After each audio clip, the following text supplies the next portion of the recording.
الشيطان الرجيم بسم الله الرحمن الرحيم قال الله تبارك وتعالى في القرآن المجيد والفرقان الحميد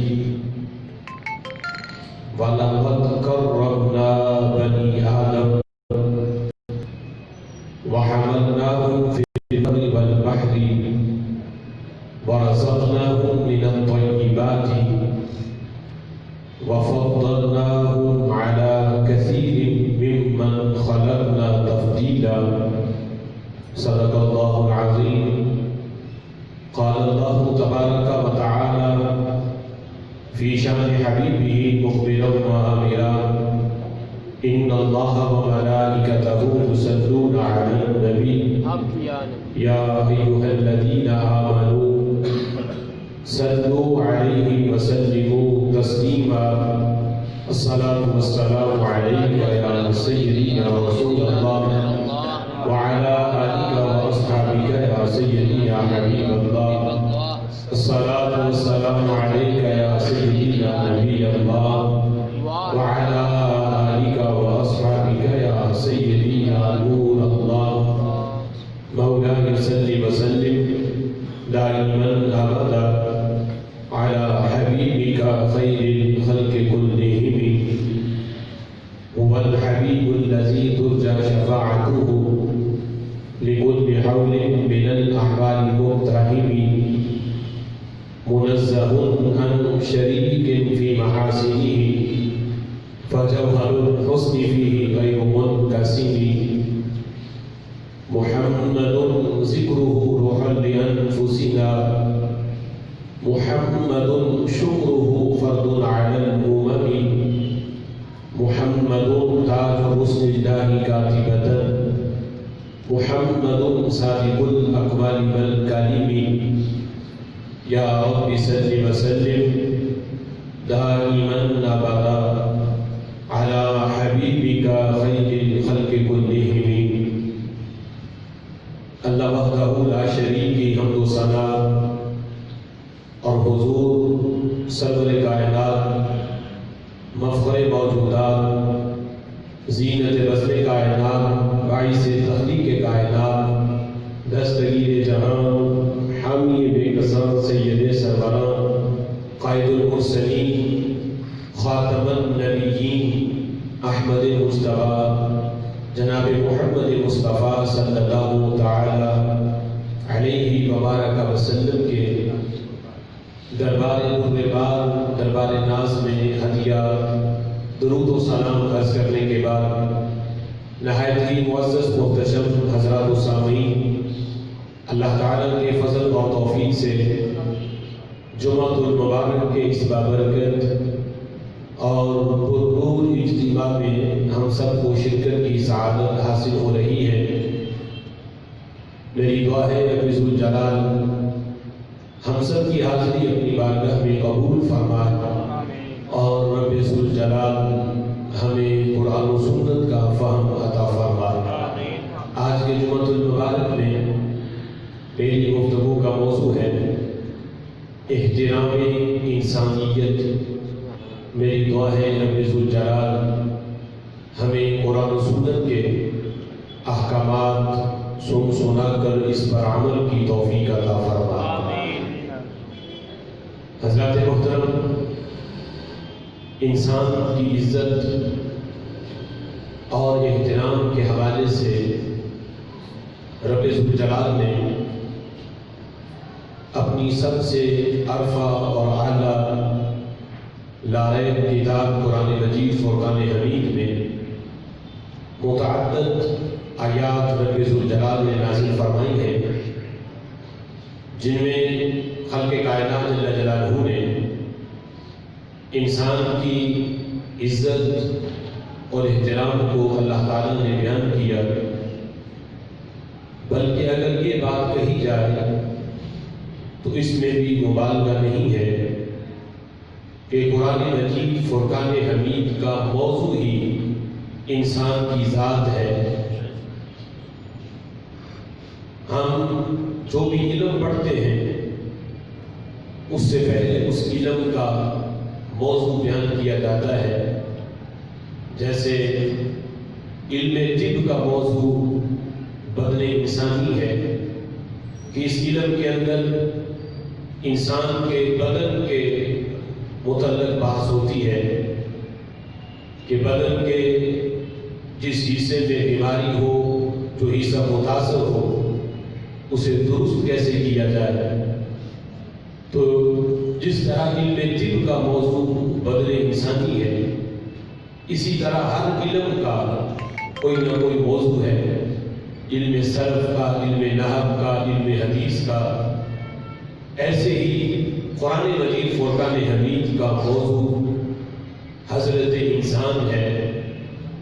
اس میں وہ تمام احکامات بیان کیے گئے انسان کے لحاظ سے کہ کون سے کام انسان کرے تو وہ فخر انسانیت بنتا ہے، اور کون سے کام کرنے سے انسان حیوانوں سے بھی بدتر ہو جاتا ہے، کون سے کام کرے تو رب ذوالجلال اسے انعام کے طور پہ جنت عطا فرماتا ہے، کون سے کام کرے اللہ تعالیٰ اس پہ اپنی رحمتوں کا نزول فرماتا ہے۔ تو وہ تمام احکامات انسان کے لحاظ سے خالق کائنات جل جلالہ نے قرآن مجید فرقان حمید میں بیان کیے۔ تو اس لحاظ سے قرآن مجید فرقان حمید کا موضوع یہ انسان کی ذات گرامی ہے۔ خالق کائنات جل جلالہ نے انسان کی عزت اور احترام کے لحاظ سے جو باتیں رب ذوالجلال نے بیان کی، اور جن بنا پر اللہ تعالیٰ نے انسان کو عظمت دی پوری مخلوق میں سے، اللہ تعالیٰ فرماتا ہے وَلَقَدْ كَرَّمْنَا بَنِي آدم، ہم نے بنی آدم کو، انسان کو ہم نے تکریم عطا کی، اسے مکرم بنایا، اسے عزت عطا کی۔ وَحَمَلْنَاهُمْ فِي الْبَرِّ وَالْبَحْرِ، اور ہم نے انسان کو سوار کیا خشکی میں بھی اور بحری سفر میں بھی، ہم نے انسان کو سواریاں مہیا کی کہ یہ خشکی میں بھی سفر کرتا ہے اور سمندری سفر بھی ہم نے اس کے لیے ممکن بنایا۔ وَرَزَقْنَاهُم مِّنَ الطَّيِّبَاتِ، اور ہم نے انسان کو پاک رزق عطا کیا، پاک چیزوں میں سے ہم نے انہیں رزق عطا کیا۔ وَفَضَّلْنَاهُمْ عَلَىٰ كَثِيرٍ مِّمَّنْ خَلَقْنَا تَفْضِيلًا، اللہ فرماتا ہے ہم نے کثیر مخلوق پر حضرت انسان کو ہم نے فضیلت عطا کی۔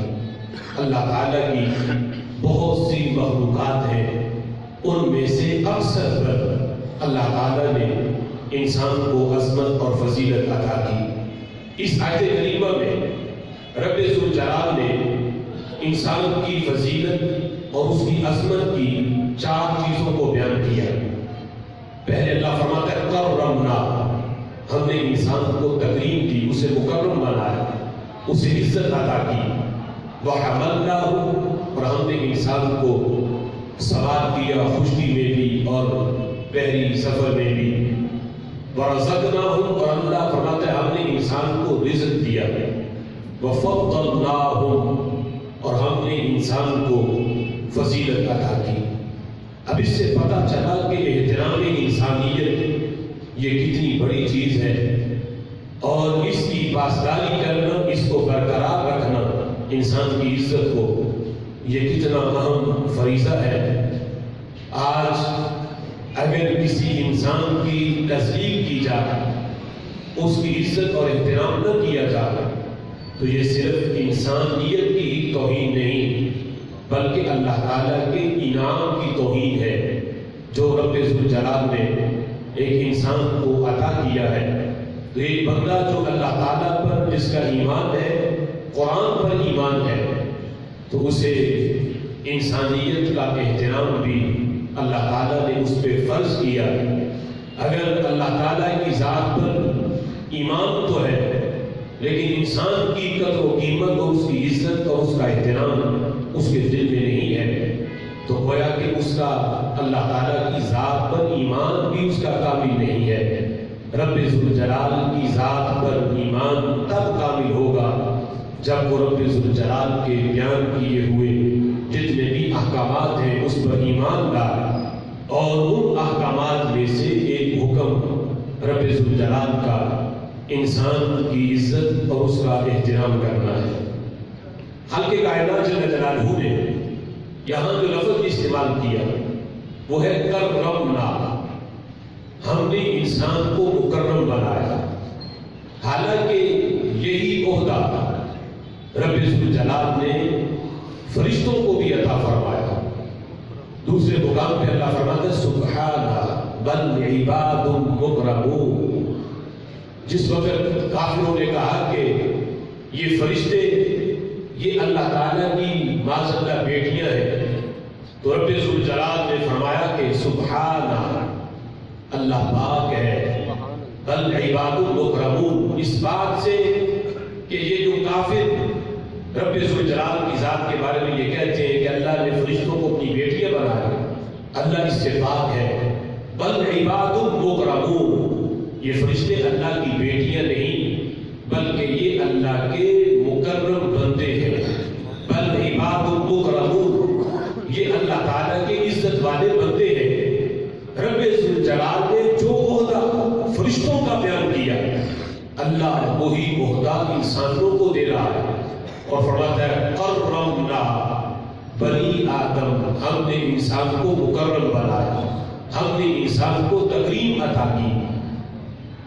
فرشتوں کے بارے میں اللہ فرماتا ہے مکرمون، اور انسانوں کے بارے میں فرماتا ہے کرمنا، اس میں مزید مبالغہ ہے۔ مکرمون باب افعال سے ہے اور کرمنا یہ باب تفعیل سے ہے، اس میں باب افعال سے بھی کہیں زیادہ اس میں مبالغہ ہے۔ اللہ فرماتا ہے ہم نے وہ تکریم فرشتوں کو نہیں دی جو تکریم ہم نے انسانوں کو عطا کی ہے۔ اس میں مزید مبالغے کے ساتھ رب ذوالجلال نے اس کا ذکر کیا، فرشتوں کو فرماتا ہے بل عباد مکرمون، وہ میرے عزت والے بندے ہیں، اور انسان کے بارے میں فرماتا ہے وَلَقَدْ كَرَّمْنَا بَنِي آدم، ہم نے بنی آدم کو فرشتوں سے بھی زیادہ تکریم عطا کی ہے۔ ان کی تکریم اپنی جگہ پہ، وہ بھی عزت والے بندے ہیں، لیکن انسان کی تکریم بیان کرتے ہوئے اور اس کی عزت بیان کرتے ہوئے رب ذوالجلال نے مزید مبالغے کے ساتھ فرماتا ہے کرمنا بنی آدم، ہم نے انسان کو مکرم اور تکریم عطا فرمائی ہے۔ انسان کی یہ عزت، اس کا جو اللہ تعالیٰ کی طرف سے انسان کو ملی ہے، اس کا اقرار تو انسان کے سب سے بڑے دشمن نے بھی اللہ تعالیٰ کے سامنے کیا۔ سب سے بڑا دشمن انسان کا جو شیطان ہے، اس نے بھی اس عزت کو مانا جو اللہ تعالیٰ نے حضرت انسان کو دی۔ جس وقت انسان نے، شیطان نے انکار کیا حضرت آدم علیہ السلام کو سجدہ کرنے سے، تو رب ذوالجلال نے جس وقت شیطان کو نکال دیا، اپنی بارگاہ سے اسے دھتکار دیا، تو شیطان کہنے لگا ارأیتک ھذا الذی کرمت علیہ، اللہ مجھے خبر دے اس بات کی، مجھے یہ تو بتا کہ تو نے انسان کو میرے اوپر عزت دی ہے، ھذا الذی کرمت علیہ، کیا اللہ مجھے خبر دے اس بات کی کہ کیا تو نے انسان کو جسے تو نے منصب انسانیت عطا کیا ہے، جو حضرت آدم علیہ السلام کی اولاد ہے، اے اللہ کیا تو نے آدم کی اولاد کو میرے اوپر فضیلت دی ہے، عظمت دی ہے؟ تو اس عظمت کا انکار شیطان بھی اقرار اس کا کر رہا ہے کہ اللہ نے مجھے اگرچہ آگ سے پیدا کیا اور میں نے اتنی عبادت کی ہے، لیکن مجھے وہ عزت و مقام حاصل نہیں ہے جو خالق کائنات جل جلالہ نے حضرت انسان کو عطا فرمایا ہے۔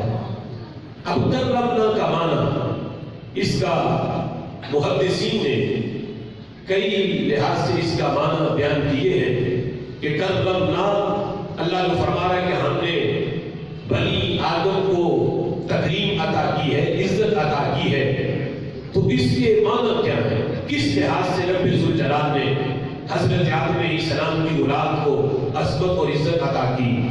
اس کا سب سے پہلا معنی بیان کرتے ہوئے محدثین نے لکھا کہ عزت سے مراد حسن صورت ہے کہ رب ذوالجلال نے حضرت انسان کو جو صورت عطا کی ظاہری جو حسن دیا رب ذوالجلال نے اس لحاظ سے انسان کو اپنی تمام مخلوقات میں سب سے زیادہ عزت عطا کی.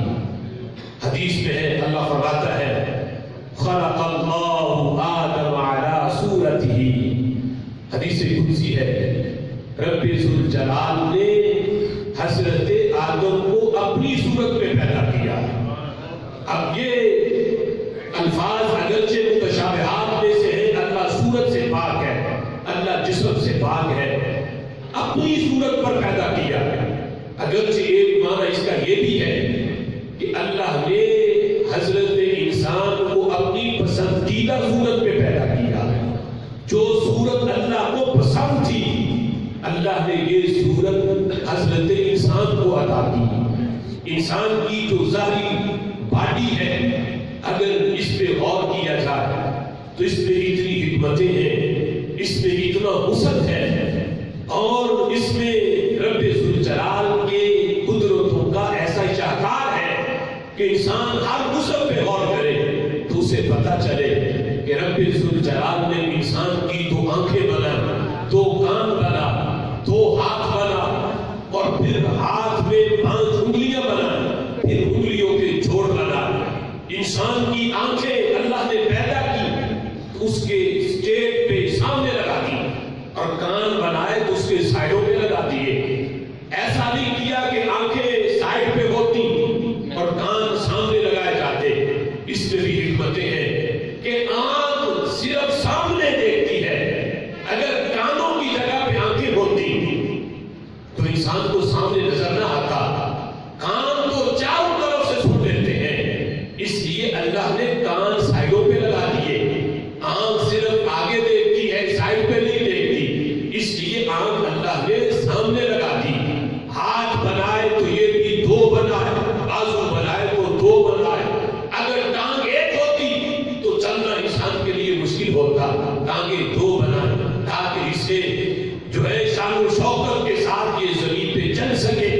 ہاتھ بنائے تو 2 بنا، پھر ان میں انگلیاں ہیں، انگلیوں میں جوڑ ہیں. اگر یہ جوڑ نہ ہوتے انسان کسی چیز کو پکڑ نہ سکتا، اس کی انگلیاں موو نہ ہوتی، مڑتی نہ. یہ ساری حکمتیں ایک ایک جوڑ میں جو حکمت ہے اگر اسے بیان کیا جائے تو پھر پتہ چلے، اس پہ غور کرے تو پھر پتہ چلے رب ذوالجلال نے انسان کو ظاہری فیکٹر کے لحاظ سے کتنا حسن عطا فرمایا ہے. اللہ فرماتا ہے ہم نے انسان کو اپنی پسندیدہ صورت میں پیدا کیا. اور پھر دوسرے مقام پہ اللہ فرماتا ہے الذی خلقک فسواک فعدلک. رب ذوالجلال کی ذات وہ ذات ہے جس نے خلقک تمہیں پیدا کیا، فسواک فعدلک. اس میں اللہ نے برابری رکھی، اس میں عدل کیا، برابری رکھی. یعنی اس میں رب ذوالجلال نے اس لحاظ سے برابری رکھی ہے کہ نہ تو اس میں افراد ہے نہ تفرید ہے. اللہ تعالیٰ نے ایسی برابری رکھی کہ جو صورت اللہ کو پسند تھی اللہ نے وہ صورت کسی اور مخلوق کو نہیں دی، اللہ نے وہ حضرت انسان کو عطا فرمائی ہے. قرآن مجید فرقان حمید میں اللہ فرماتا لقد خلقنا الانسان فی احسن تقویم. تحقیق ہم نے انسان کو احسن صورت میں پیدا کیا. کتنی حسین صورت ہے. حضرت یحییٰ بن اقسم بہت بڑے فقیہ گزرے ہیں. ان کے زمانے میں ایک مسئلہ چلا کہ بادشاہ رات کے وقت، جو اس وقت بادشاہ تھا، اپنی زوجہ کے ساتھ وہ باہر سیر کرنے کے لیے نکلا تو چاند نکلا ہوا تھا.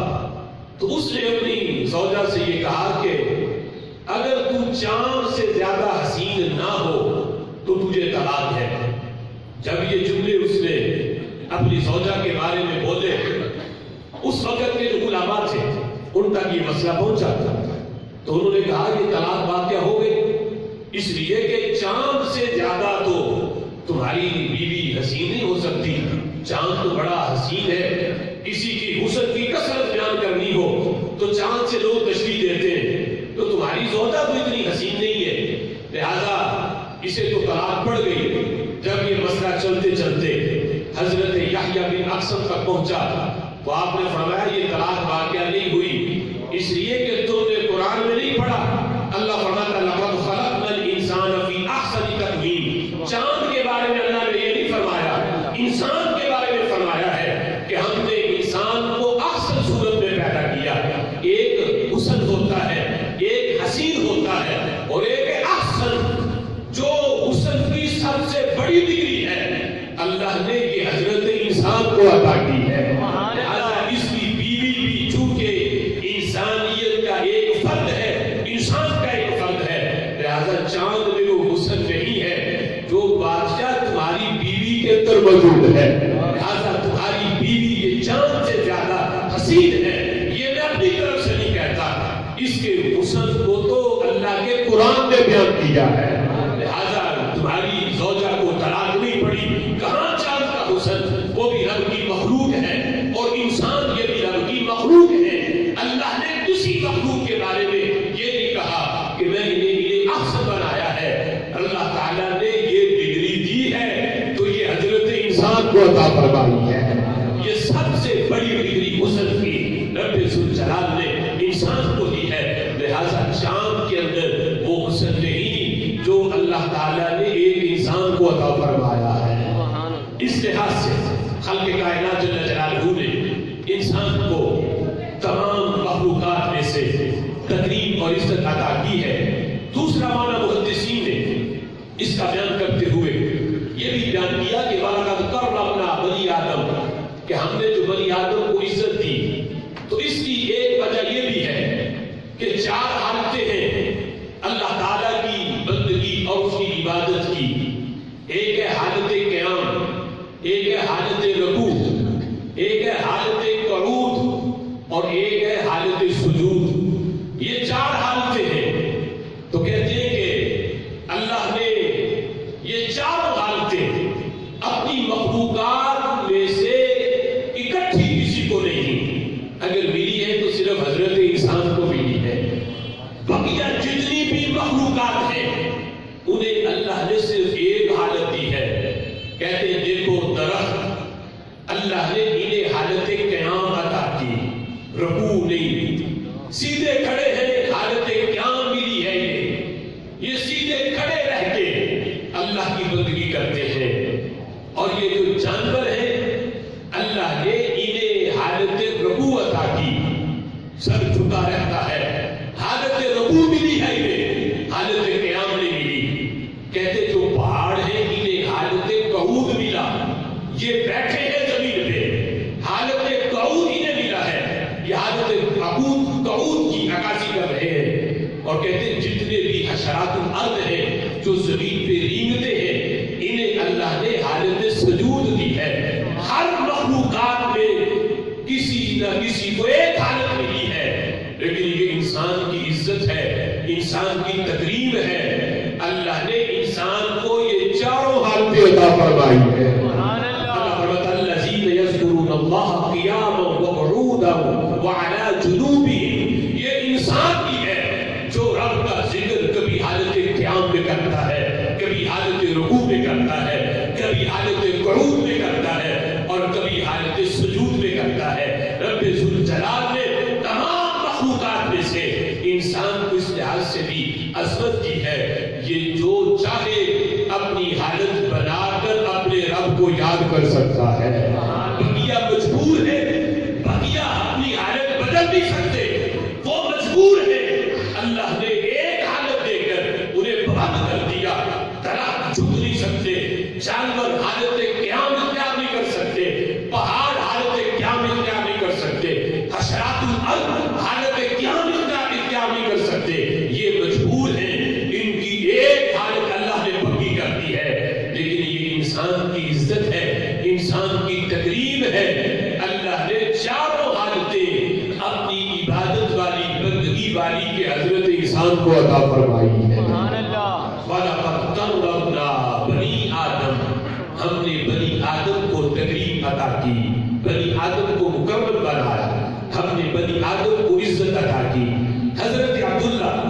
ابن عباس رضی اللہ تعالیٰ کو کرمنا کا معنی بیان کرتے ہوئے کہتے ہیں اس سے مراد عقل بالسبابہ ہے. مطلب کیا ہے؟ انگلیوں سے کھانا. اللہ نے دیگر مخلوقات بھی پیدا کی، ان کے بھی اس لحاظ سے 4 ٹانگیں ہیں، لیکن یہ اگلی 2 ٹانگیں یہ ہاتھوں کی جگہ پہ ہیں. لیکن عقل نہیں ہے ان میں، شعور نہیں. انہیں کھانا ہو تو منہ لگا کے کھانا پڑتا ہے. کسی چیز کو کھانے کے لیے سر جھکا کے منہ رکھ کے کھانا پڑتا ہے. یہ انسان کی تکریم ہے. اسے ایک لقمے کے لیے اپنی گردن جھکانی نہیں پڑتی. اللہ نے ہاتھوں کو مخدوم خادم بنا دیا ہے، انسان کو مخدوم بنا دیا ہے. یہ سیدھا بیٹھ کے کھڑا رہ کے اپنا ہاتھ بڑھاتا ہے، لقمہ اٹھا کے اپنے منہ کے قریب کرتا ہے. اسے گردن جھکانی نہیں پڑتی. اس کی خدمت کے لیے اللہ نے اس کے ہاتھوں کو پیدا فرمایا ہے، اور پھر اسے شعور دیا، پھر اسے عقل دی کہ معمولی لقمے کے لیے اپنی گردن نہ جھکا. پانی کے ایک گھونٹ کے لیے، ایک قطرے کے لیے اپنی گردن جھکا کے زبان باہر نکال کے تمہیں جانوروں کی طرح پینا نہ پڑے، بلکہ پانی کا برتن ہاتھ سے اٹھا کے منہ کے قریب کرو. اللہ نے اس لحاظ سے بھی انسان کو عزت دی ہے، تکریم دی ہے. اسے جھکنا نہ پڑے، اسے ایک لقمے کے لیے اپنی گردن جھکانی نہ پڑے، بلکہ اس کی گردن جھکے تو صرف میرے آگے جھکے، کسی اور کے آگے اس کی گردن نہ جھکے. ایک لقمے کی خاطر، پانی کی ایک گھونٹ کی خاطر اسے جھکنا نہ پڑے. دیگر جتنی مخلوق ہے اسے منہ لگا کے کھانا پڑتا ہے. اللہ نے انسان کے بدن میں اعضاء پیدا کر کے اسے مخدوم بنا کے انسان کے اعضاء کو اس کی خدمت کے لیے پیدا فرما دیا ہے. اب دیکھو جانور بھی ہیں، ان میں جب انہیں کھانا پڑتا ہے تو کچھ ایسی چیزیں بھی ہیں جنہیں جانور ناپسند کرتا ہے، لیکن اسے منہ ضرور لگانا پڑے گا اس چیز پر بھی جسے وہ ناپسند کر رہا. منہ لگا کے سائڈ پہ ہٹانا پڑے گا. پھر اس میں سے جو چیز پسند ہے وہ کھائے گا. ناپسند چیز کو بھی منہ لگا کے سائڈ پہ کرنا پڑے گا. لیکن یہ انسان کی تقریب ہے. ناپسند چیز کو منہ لگانا تو دور کی بات، وہ ہاتھ بھی نہ لگا، پکڑے ہی وہی جسے وہ پسند کرتا ہے. اسے منہ لگا کے نجس چیز پہ اور گندی چیز پہ سائڈ پہ نہیں کرنا پڑتا. یہ انسان کی تقریب ہے کہ اپنے منہ کے قریب وہ چیز کر، منہ میں داخل وہ چیز کر، منہ کے قریب ہی وہ چیز کر جو تمہیں پسند ہے، جو تمہارے رب کو پسند ہے. انسان میں یہ شعور اگرچہ موجود ہے کہ جو چیز اسے، ہر چیز کو جانور بھی نہیں کھاتے، جو پسند کرتے وہ کھاتے، لیکن ناپسند چیز کو منہ تو لگانا پڑتا ہے. یہ انسان کی تقریب ہے. ناپسند چیز کو منہ لگانا تو دور کی بات ہے، یہ ہاتھ سے چھوتا بھی نہیں ہے، ہاتھ سے پکڑتا ہی وہ چیز ہے جو اسے پسند ہے، اس کی طبیعت پسند کرتی ہے، پھر منہ کے قریب کرتا ہے. اللہ تعالیٰ نے اس لحاظ سے بھی تمام مخلوقات میں سے حضرت انسان کو تمام مخلوقات پہ تکریم اور عزت عطا فرمائی ہے. اب دیکھو حضرت علی رضی اللہ تعالیٰ کو کرمنا کا معنی بیان کرتے ہوئے آپ فرماتے ہیں اللہ نے اس لحاظ سے بھی انسان کو عزت اور تکریم عطا کی. اللہ نے جنت کو پیدا کیا. جنت کو اللہ تعالیٰ نے نعمتوں سے بھر دیا. ایسی ایسی نعمتیں جنت کے اندر ہیں، نہ کسی آنکھ نے دیکھی، نہ کسی کان نے سنی. کائنات کے اندر کوئی ایسی چیز ہے ہی نہیں جس سے تشبیہ دے کر جنت کے حسن کو بیان کیا جائے. پوری کائنات کا حسن سمٹ کے اگر ایک طرف رکھا جائے تو جنت کے ایک گز ٹکڑے میں جتنا حسن ہے، پوری کائنات کا حسن مل کر جنت کے ایک گز ٹکڑے کا مقابلہ نہیں کر سکتا. لیکن حضرت علی کہتے ہیں دیکھو اتنی حسین جنت اللہ نے بنا کر پھر اللہ فرماتا ہے واللہ یدعو الی دار السلام. سبحان اللہ. اللہ انسان کو جنت کی طرف بلاتا ہے. حسین جنت پیدا کر کے اللہ نے جنت کا مہمان جسے بنایا، وہ مہمانیت کا منصب اللہ نے حضرت انسان کو عطا فرمایا۔ یہ حسین جنت، اس کو اتنا آراستہ کیا، اس کو اتنا حسین بنایا، اس کو اتنی خوبصورتی عطا کی، یہ سب کچھ کس کے لیے ہے؟ حضرت علی کہتے ہیں یہ جنوں کے لیے نہیں، یہ دوسری درختوں کے لیے نہیں، اگرچہ یہ بھی تو رب کی مخلوق ہے، اللہ کی کتنی مخلوق ہے، لیکن اللہ فرماتا ہے جنت کا مہمان میں نے جسے بنایا ہے، یہ منصب میں نے حضرت انسان کو عطا فرمایا ہے۔ اس لحاظ سے بھی خالق کائنات جل جلالہ نے حضرت انسان کو دیگر مخلوقات پہ اللہ تعالیٰ نے عظمت اور فضیلت عطا کی۔ پھر فرماتے فضیلت اور عظمت کی وجہ یہ بھی ہے جتنے بھی انبیاء آئے، جتنے بھی مرسلین آئے، یہ جنات میں نہیں، یہ دیگر مخلوقات میں نہیں، انبیاء منصب نبوت اور منصب رسالت یہ آیا ہے، تو یہ رب ذوالجلال نے یہ بھی حضرت انسان کو ہی عطا فرمایا ہے۔ اور پھر حضرت محمد بن کعب رضی اللہ تعالیٰ کو انسان کی تکریم اور اس کی عزت کی اور اس کی انفرادیت کی جو وجہ بیان کی، یہ وجہ تمام وجوہات سے بڑھ کر ہے، اور انسان کو اگرچہ دیگر بھی چیزیں ہیں کہ انسان کو اس پہ فخر کرنا چاہیے کہ ہمیں یہ عظمت دی اللہ نے، دیگر مخلوق کو نہیں دی، لیکن انسانیت کے فخر کی سب سے بڑی وجہ، سب سے اعلیٰ، سب سے ارفع وجہ محمد بن کعب نے بیان کر دی۔ کہتے ہیں اس بات پہ فخر کرو اے لوگو، اے انسانوں، کہ اللہ نے اپنا مخلوق محبوب بھیجا ہے، تو یہ بھی حضرت انسان میں بھیجا ہے۔ اللہ نے اپنا آخری نبی جس کے صدقے پوری کائنات کو سجایا اور پوری کائنات کو اللہ نے پیدا کیا۔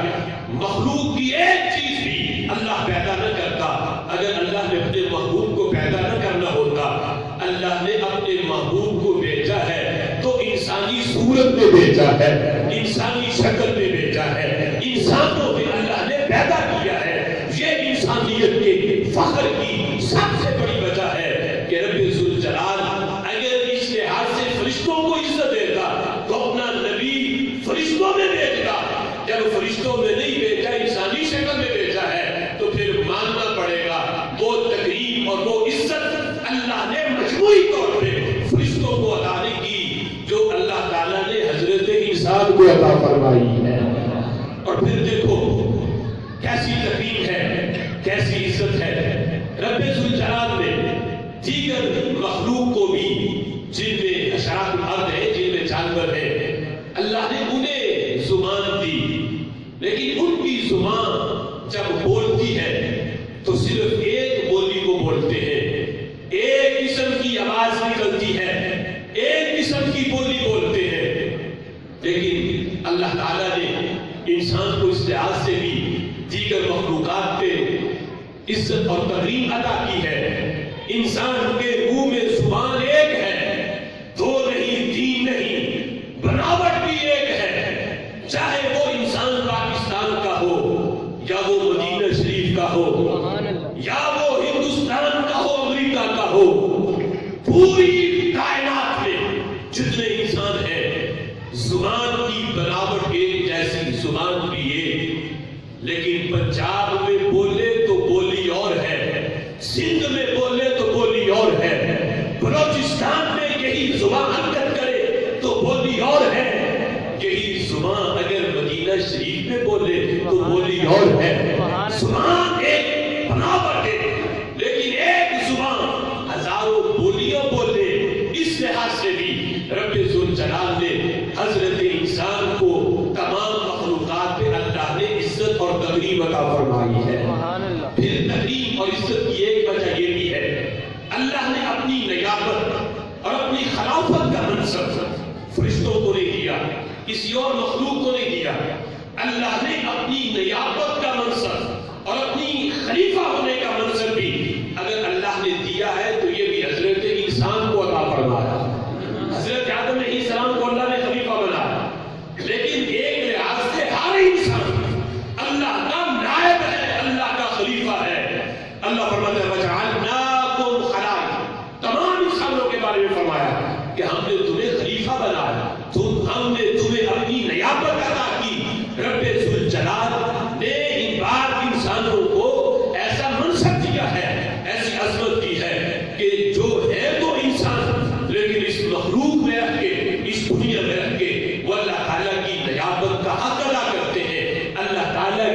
خلیفہ ہونے کا حق ادا کرتے ہیں. اللہ فرماتا ہے یہ منصب اپنی نیابت کا اور اپنی خلافت کا میں نے کسی اور مخلوق کو نہیں دیا.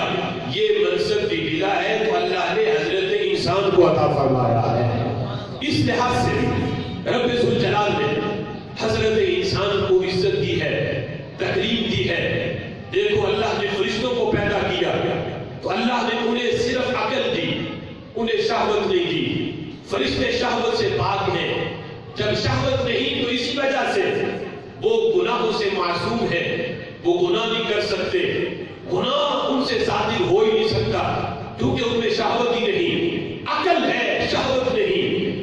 جانور پیدا کیے تو ان میں شہوت ہے، عقل نہیں. رب ذوالجلال نے انسان پیدا کیے، اللہ نے دونوں چیزیں دے دی، عقل بھی دی، شہوت بھی دی. اب اختیار انسان کو دے دیا.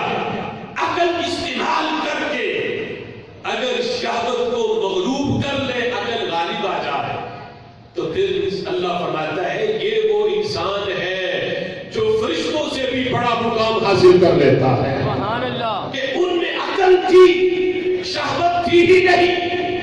انسان کو اللہ نے شہوت بھی دی، اس کے باوجود اس نے شہوت کو غالب نہیں ہونے دیا. اس نے اپنی عقل کو غالب رکھا، عقل استعمال کی. اللہ نے مجھ پہ پابندی لگائی ہے. شہوت کہاں شہوت پوری کرنی ہے اور کہاں اپنی شہوت کو کنٹرول کرنا ہے. اللہ نے حدیں قائم کی تھی، انسان نے ان کو عقل استعمال کر کے ان حدوں کو عبور نہیں کیا، ان حدوں کی پابندی کی. حلال جگہ پہ شہوت پوری کی، حرام جگہوں سے اپنے آپ کو بچا کے رکھا. اللہ فرماتا ہے فرشتوں کو تو میں نے دی ہی نہیں، انسان میں تھی، اس نے اس کا غلط استعمال نہیں کیا. اپنی عقل کو غالب رکھا، شہوت کو مغلوب رکھا. یہ وہ انسان ہے کہ بعض اوقات اس کا درجہ فرشتوں سے بھی بڑھ جاتا ہے. رب ذوالجلال اس کا مقام اور مرتبہ فرشتوں سے بھی بڑھا دیتا ہے. لیکن وہ انسان کہ جس میں عقل ہو لیکن عقل کو مغلوب کر کے اپنی شہوت کو غالب کر دے، شہوت کو ناجائز جگہوں پہ پورا کرے. اللہ فرماتا ہے یہ تو جانوروں سے بھی زیادہ بدتر ہے. جانور کو تو میں نے عقل دی ہی نہیں، انہیں کیا پتا کہاں پورا کرنا ہے کہاں نہیں. لہذا وہ اپنی ہی ماں بہن کا بھی وہ تمیز نہیں کرتے، اس لیے ان میں عقل ہی نہیں. شہوت کو پورا کرتے ہیں جہاں چاہتے ہیں. لیکن انسان تجھ میں تو عقل تھی، اس کے بعد تو نے نہیں دیکھا حلال کیا ہے حرام کیا ہے. اگر تو اپنی عقل کو استعمال کرے تو تیرا درجہ فرشتوں سے بھی جاتا ہے. اور اگر عقل استعمال نہ کرے، شہوت حرام جگہوں پہ پورا کرے تو تیرا مقام درجہ جانوروں سے بھی زیادہ بدتر ہو جاتا ہے. خالق کائنات جل جلالہ نے انسان کو دونوں چیزیں دے دی ہے. اب ان کا جو صحیح استعمال کرے. اللہ فرماتا ہے وَلَقَدْ كَرَّمْنَا بَنِي آدَمَ. بنی آدم یہ وہ عظمت، یہ وہ فضیلت ہے جو خالق کائنات جل جلالہ جس کی بنا پر حضرت انسان کو تمام مخلوق سے زیادہ عزت عطا فرما دیتا ہے. یہاں یہ سوال پیدا ہوتا ہے. اللہ فرماتا ہے وَلَقَدْ كَرَّمْنَا بَنِي آدَمَ. ہم نے بنی آدم کو عزت دی، بنی آدم کو تکریم دی. اب سوال یہ ہے کہ بنی آدم میں تو کافر بھی ہے، کیا کافروں کو بھی عزت ملی؟ کیا کافروں کو بھی تکریم ملی؟ تو اس کا جواب اللہ تعالیٰ نے خود ہی دے دیا کہ جب کافروں کا ذکر اللہ نے قرآن میں کیا تو اللہ فرماتا ہے یہ اگرچہ چلتے پھرتے ہیں زمین پہ لیکن یہ اندھے ہیں، یہ گونگے بہرے ہیں. اگرچہ ان میں ظاہری لحاظ سے یہ حیات تو موجود ہے، چلتے پھرتے تمہیں نظر آتے ہیں، لیکن یہ زندہ نہیں، یہ مردہ ہے. ان میں عقل و شعور ہی نہیں، یہ مردہ ہے، زمین پہ چل رہے ہیں. اگر یہ زندہ ہوتے تو انہیں حق کا پتہ چلتا، یہ اپنے رب کی طرف آ جاتے. اللہ نے قرآن میں ان کو مردہ کہا اور اس سے اللہ نے بیان کی. اللہ فرماتا ہے للہ العزت ولرسولہ وللمؤمنین. عزتیں ساری رب کے لیے ہے، رب کے رسول کے لیے ہے، اور عزتیں ساری کی ساری مومنین کے لیے ہے، کافروں کے لیے یہ عزتیں ہے ہی نہیں۔ اللہ فرماتا ہے وَمَن يُهِنِ اللَّهُ فَمَا لَهُ مِن مُكْرِمٍ، جسے اللہ ذلیل کر دے اسے عزت دے کون سکتا ہے؟ یہ کافر وہ ہے، یہ مشرکین وہ ہے جنہیں اللہ نے ذلیل کر دیا، رسوا کر دیا ہے۔ اگرچہ یہ حضرت انسان کے فرد تو ہے، آدم کی اولاد تو ہے، لیکن اس کے باوجود انہیں تکریم نہیں ہے، انہیں عزت نہیں ہے، ان کا کوئی مقام اور مرتبہ نہیں ہے، اس لیے کہ اللہ نے انہیں ذلیل کر دیا ہے، اللہ نے انہیں رسوا کر دیا ہے۔ اگر رب کے دربار میں عزتیں لینا چاہتے ہو، مقام حاصل کرنا چاہتے ہو، تو تمہیں اللہ کے محبوب کا غلام بننا پڑے گا، اللہ کی جو ہے بندگی اختیار کرنی پڑے گی، اس کے محبوب کا غلام بننا پڑے گا، پھر جا کے تمہارا یہ مقام اور مرتبہ ہے، پھر یہ عزتیں ہیں، پھر اللہ تعالیٰ تمہیں اس منصب کے اندر شامل فرمائے گا جس کا ذکر اللہ فرماتا ہے وَلَقَدْ كَرَّمْنَا بَنِي آدَمَ، کہ ہم نے آدم کی اولاد کو عزتیں عطا فرمائی ہے۔ اب دیکھو نبی مکرم شفیع معظم صلی اللہ تعالی علیہ وسلم کا یہ فرمان، انسان کو اللہ نے کیا درجہ دیا؟ میرے آقا فرماتے ہیں الآدمی بنیاد الرب، فرمایا یہ آدمی جو ہے یہ رب کی عمارت ہے۔ ایک ہے بیت اللہ، کعبۃ اللہ کو بیت اللہ کہا جاتا ہے، اللہ کا گھر، لیکن مومن کے بارے میں، آدمی کے بارے میں، انسان کے بارے میں حضور فرماتے ہیں الآدمی بنیاد الرب، آدمی جو ہے یہ رب کی عمارت ہے، آدمی رب کا گھر ہے، اس لیے کہ اس کا دل اللہ کے نور کا مسکن ہے۔ الآدمی بنیاد الرب، آدمی جو ہے یہ اللہ کی عمارت ہے، اللہ کی بنیاد ہے۔ فرمایا کہ من ہدمہ لعنہ اللہ، جو اس عمارت کو ڈھا دے، جو اس عمارت کی تقریب نہ کرے، اس کو نقصان پہنچا، اس عمارت کو ڈھا دے، اسے تکلیف دے، اسے قتل کرے، میرے آقا فرماتے ہیں لعنہ اللہ، اللہ اس پہ لعنت فرماتا ہے۔ من ہدمہ لعنہ اللہ، جو اس عمارت کی قدر نہ کرے، اس کے ڈھا دے، اسے ناحق تکلیف دے، ناحق اذیت پہنچائے، کسی انسان کو اسے قتل کر دے، فمن لعنہ اللہ، رب ذوالجلال اس پہ لعنت فرماتا ہے۔ اور ایک حدیث میں میرے آقا علیہ الصلوۃ والسلام فرماتے ہیں پوری مخلوق مٹ جائے انسان کے سوا، اللہ پر یہ آسان ہے اس سے کہ اللہ کی سرزمین پہ کسی بندے کو قتل کیا جائے، کسی مومن کو قتل کیا جائے، کسی انسان کو قتل کیا جائے ناحق، فرمایا ایک بندے کا قتل، یہ اللہ تعالیٰ کے اوپر یہ معاملہ یہ کتنا بڑا ہے، اس کے مقابلے میں پوری زمین، پوری مخلوق تباہ ہو جائے انسان کے سوا، وہ رب پر یہ آسان ہے بنسبت اس کے اللہ کی سرزمین پہ کسی بندے کو ناحق قتل کیا جائے۔ کہاں ایک بندہ مومن کا مقام اور مرتبہ، کہاں ایک انسان کی تکریم، اس کی عزت، اور کہاں پوری مخلوق کا مٹ جانا۔ میرے آقا فرماتے ہیں یہ آسان ہے، ایک مومن کے قتل سے، ایک انسان کے ناحق قتل سے اللہ تعالیٰ کے ہاں یہ بہت بڑا گناہ ہے۔ کھلونا سمجھ کے نہ توڑ اسے، کھلونا سمجھ کے نہ توڑ اسے، یہ مٹی کا پتلا بڑی چیز ہے۔ آپ نے دیکھا یہ چند دن پہلے قصور شہر کے اندر ایک 7 سالہ بچی کو اغوا کیا گیا، اور اغوا کرنے کے بعد پھر اسے درندگی کا اسے نشان بنایا گیا، اس کے ساتھ زیادتی کی گئی، بے حرمتی کی گئی، اور پھر اس کے بعد اسے بڑی بے دردی کے ساتھ اسے قتل کر دیا گیا۔ قتل کر کے لاش کو گندگی کے ڈھیر پہ پھینک دیا گیا۔ وہ بندہ کے جب دنیا سے چلا جائے بندہ مومن، تو حکم یہ ہے کہ جب جنازہ لے کے چلو تو آہستہ چلو، اس سے کہیں مردے کو تکلیف نہ ہو۔ جس کا اس حد تک احترام کرنے کا حکم، اس کو اتنی بے دردی کے ساتھ قتل کر کے گندگی کے ڈھیر پہ پھینکا گیا۔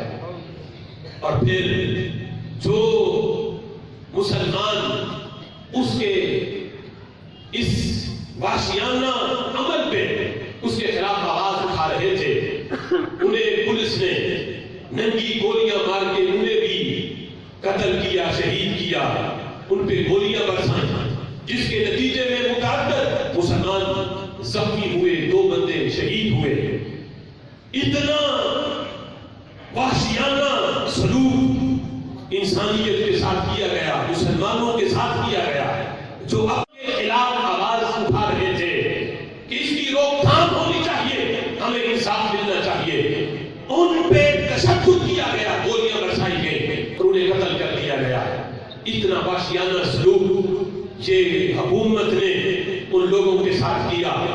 آپ دیکھیں پورا قصور اس قوم کے اندر مبتلا ہے، لوگ کے اوپر ایسا جو ہے ایسی صورتحال ان کی بنی ہوئی ہے کہ یہ پہلا معاملہ نہیں قصور کے اندر، یہ کوئی 8واں 10واں کیس ہے کہ چھوٹی چھوٹی بچیوں کو اغوا کیا جاتا ہے اور اس کے بعد ان کی بے حرمتی کر کے زیادتی کا نشانہ بنا کے پھر انہیں بے دردی کے ساتھ انہیں قتل کر دیا جاتا ہے۔ لیکن افسوس یہ ہے کہ ہماری حکومت ابھی تک کسی ایک بچی کے قاتل کو بھی کیفے کردار پر نہیں پہنچا سکی، اسے سزا نہیں دے سکی۔ اس کے جو ہے وہ مقابلے میں چند بے گناہ مسلمانوں کو پولیس مقابلہ بنا کے انہیں شہید کر کے یہ کہا کہ ہم نے مجرموں کو مار دیا، حالانکہ انہیں بے قصور ناحق انہیں قتل کیا گیا، جو اصل مجرم ہیں انہیں ابھی سزا ابھی تک نہیں کی گئی۔ اگر ایک ملزم کو بھی عبرتناک سزا مل جاتی تو دوبارہ یہ کام کرنے کی کسی کی جرت نہ ہوتی، کسی کی ہمت نہ ہوتی۔ یہ کیسا ماحول بن چکا، کیسا دور آ گیا کہ بچوں کو پڑھانا یہ بھی وقت کی مجبوری ہے، اور پھر والدین کے اوپر یہ خوف طاری ہے کہ ہم کس طرح اپنے بچوں کو باہر نکالیں، نہ ان کی جان محفوظ نہ ان کی عزت محفوظ۔ کیسا ماحول بن چکا ہے، اور حکومت ہے کہ ابھی تک ان کے کان پہ جوں تک نہیں ریگ رہی۔ ایک وحشیانہ کام ہوا، اوپر سے پھر اور ناحق بندوں کو شہید کر دیا گیا۔ ہم حکومت سے یہ مطالبہ کرتے ہیں کہ جو ناحق ہمارے بھائیوں کو شہید کیا گیا ان کے یہ خلاف بالفور مقدمہ درج کیا جائے، اور یہ مقدمہ ڈائریکٹ رانا ثناء اللہ کے خلاف جو ہے وہ درج کیا جائے، اس لیے کہ اس پورے واقعہ کا ذمہ دار یہ رانا ثناء اللہ ہے۔ اور دوسرا، اس بچی کے جو قاتل ہیں جنہوں نے یہ گھنونا کام کیا ہے انہیں بھی بالفور پکڑ کے انہیں عبرتناک سزا دی جائے، تاکہ دوبارہ ایسا کام کرنے کی کسی کی جرت نہ ہو، کسی کی ہمت نہ ہو۔ اور ہمارا حکومت سے یہ بھی مطالبہ ہے، ان کاموں کے جو محرکات ہیں کہ جہاں سے اس کام کی ابتدا ہوتی ہے ان کاموں پہ بھی پابندی لگائی جائے۔ جو ان کے اسباب ہیں کہ جن اسباب کو دیکھ کر پھر کسی کی شہوت مچلتی ہے اور پھر یہ گھنونا کام کرنے کی کسی کی یہ جرت پیدا ہوتی ہے، وہ بے حیائی، بے غیرتی اور یعنی کے جو پروگرام ٹی وی چینلوں پہ چل رہے ہیں ان پہ بالفور پابندی لگائی جائے۔ مارننگ شو کے نام پہ جو بے غیرتی، بے حیائی کے مناظر آج پورے پاکستان کے اندر دکھائے جا رہے ہیں ان پہ بالفور پابندی لگائی جائے۔ اور امریکہ، یورپ کے کہنے پر ہمارے اسکولوں کالجوں کے اندر جو میوزک کے پروگرام منعقد کیے جا رہے ہیں اور جو کو ایجوکیشن کے صورت میں بے حیائی اور فحاشی پھیلائی جا رہی ہے، ان کی بالفور روک تھام کی جائے، ان پہ پابندی لگائی جائے۔ میوزک کے پروگراموں پہ اسکول کالجوں میں پابندی لگائی جائے، اور یعنی فحاشی کے جتنے پروگرام ہیں ٹی وی چینلوں پہ پابندی لگائی جائے۔ ہاتھ اٹھا کے میرے ساتھ اس مطالبے کی حمایت کرے کہ کیا آپ یہ چاہتے ہیں کہ اس ماحول کو پاکیزہ بنانا ہے تو پھر ہمارا یہ مطالبہ حکومت سے کہ جتنے بھی عریانی فحاشی کے جتنے بھی پروگرام ہیں ان کو فی الفور ٹی وی چینلوں پہ بند کیا جائے. ہاتھ کھڑا کر کے میرے ساتھ نعرے کا جواب دے اور اپنے اس مطالبے کا اظہار کرے تاکہ یہ لائیو پوری دنیا میں یہ دیکھا جائے کہ مسجد نور میں جمعہ پڑھنے والے غیور مسلمانوں کا حکومت سے یہ مطالبہ ہے کہ ہمیں ایسی بغیرتی اور فحاشی جانی کے پروگرام ہمیں قبول نہیں، نہ سکولوں میں، نہ کالجوں میں، نہ ٹی وی چینلوں پہ. ہم یہ مطالبہ کرتے ہیں کہ فی الفور انہیں بند کیا جائے، فی الفور انہیں بند کیا جائے. لبیک لبیک لبیک لبیک. اور ہمارے قائدین نے کل قبلہ قائد محترم ڈاکٹر محمد اشرف آصف جلالی صاحب متاثرہ خاندان کے آپ گھر بھی گئے اور بچی کی فاتح خوانی بھی کی، ان کے ساتھ اظہار یکجہتی کیا اور وہاں میڈیا سے بات کرتے ہوئے 24 گھنٹوں کا الٹیمیٹ حکومت کو دیا ہے کہ 24 گھنٹوں کے اندر اس بچی کے ساتھ جس نے بھی یہ وحشیانہ کام کیا ہے 24 گھنٹوں کے اندر ان مجرموں کو پکڑ کے انہیں سرعام پھانسی دی جائے. اگر ہمارا یہ مطالبہ پورا نہ کیا گیا، حکومت اگر اس میں ناکام رہی، پھر اگلے راہ عمل کا ہم اعلان کریں گے، پھر جگہ جگہ پہ ریلیاں ہوں گی، دھرنے ہوں گے، اور جب تک یہ مجرموں کو پکڑا نہ گیا تب تک ہم ان دھرنوں کو، اپنے مطالبات کو منوائے بغیر ہم یہ دھرنے ختم نہیں کریں گے. اللہ